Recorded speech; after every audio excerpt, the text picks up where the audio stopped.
트럼프 법률팀의 시드니 파웰 변호사가 이번 대선에 사용된 전자투표 서버를 미군이 확보했다고 밝히면서 파장이 일고 있습니다. 트럼프 측 변호사가 이 사건을 확인해 준 건 이번이 처음입니다. 앞서 루이 고머트하원 의원은 미군이 11월 9일 독일에서 전자개표기 회사 사이트를 급습해 이번 부정선거 자료가 담긴 서버를 확보했다는 충격적인 내용을 전한 바 있습니다.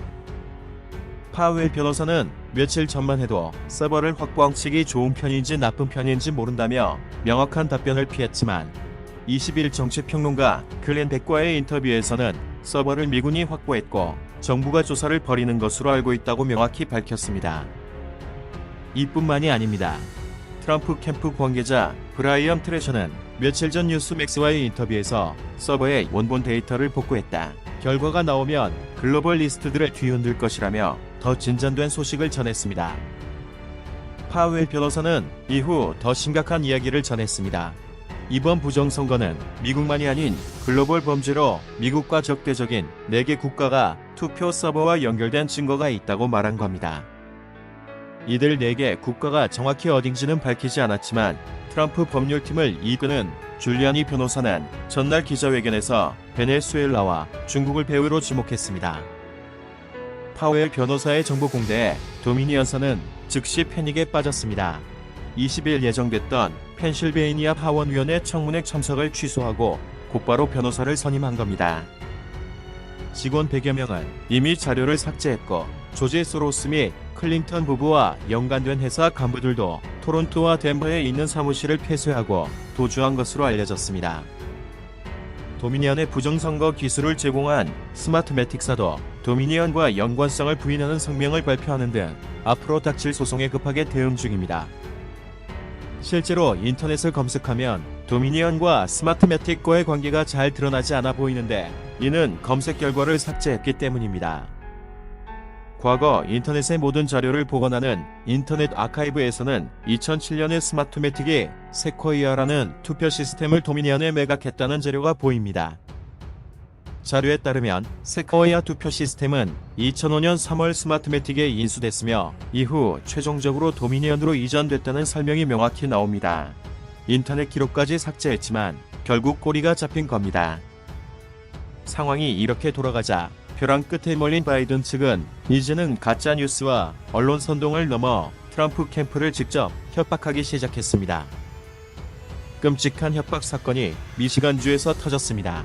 미시간은 투표수가 유권자 수보다 훨씬 많은 부정행위가 드러나 검표위원회의 공화당 위원 2명은 이번 선거를 인증할 수 없다고 밝힌 바 있습니다. 그런데 17일 이들이 갑자기 바이든이 이겼다는 선거 인증에 서명해 공화당과 트럼프 대통령까지 충격에 빠졌습니다. 그런데 알고 보니 더욱 놀라운 사정이 있었습니다. 민주당 의원들이 지역회의에서 이들 공화당 위원들이 인종차별과 흑인 투표권 박탈을 지지했다고 거짓 선동을 한 데다 심지어 한 민주당 의원은 공화당 위원의 자녀와 학교 이름까지 온라인에 공개하며 위협한 겁니다. 공화당 위원들은 자녀들의 목숨까지 위협당하는 데다 또 일단 바이든 승리를 인정해주면 나중에 다시 투표수를 검사해주겠다는 개표위원회 부의장의 약속에 어쩔 수 없이 찬성표를 던지게 된 겁니다. 하지만 이후 협박 영상들이 공개되고 개표위원회의 약속이 거짓말로 밝혀진 데다가 트럼프 대통령까지 직접 전화를 걸어 격려하자 이들은 다시 선거 인증을 취소하고 소송전에 돌입한 상태입니다. 상황이 이런데도 외신과 국내 언론들은 트럼프 대통령에게 소송이 안 되니 힘으로라도라는 제목 등을 달며 공화당 위원을 격려한 사실을 왜곡하고 있습니다. 선거사기 소송에 나섰던 필라델피아의 트럼프 측 변호사 린다 컨스도 사건을 맡자마자 음성 메시지, 이메일 등으로 경제적 위협, 살해 협박 등 끊임없는 괴롭힘을 당했다고 증언했습니다. 저명한 변호사 린 우드도 트럼프 법률팀에 들어간 후 엄청난 모욕과 살해 위협을 받았습니다. 그는 결국 개인 경비원을 둘 수밖에 없었다며 새로 입양한 경비견들을 트위터에 공개했습니다. 하지만 이 같은 바이든 측의 협박과 가짜뉴스에도 여론은 전혀 다른 방향으로 흐르고 있습니다. 라스무센의 최신 여론조사에 따르면 공화당원의 75%, 민주당원도 무려 30%가 이번 선거에서 트럼프 표가 도난당했다고 밝혔습니다.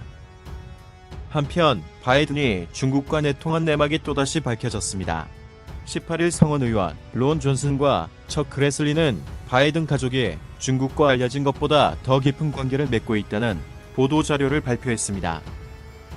조사 결과 2017년 중국 국영기업이 바이든의 아들인 헌터의 관련 회사에 600만 달러를 입금한 기록이 발견됐고, 오만, 루마니아 등에서 중국 기업이 사업을 추진할 때 각종 회의와 전략을 모두 헌터가 맡은 것으로 새롭게 드러났습니다.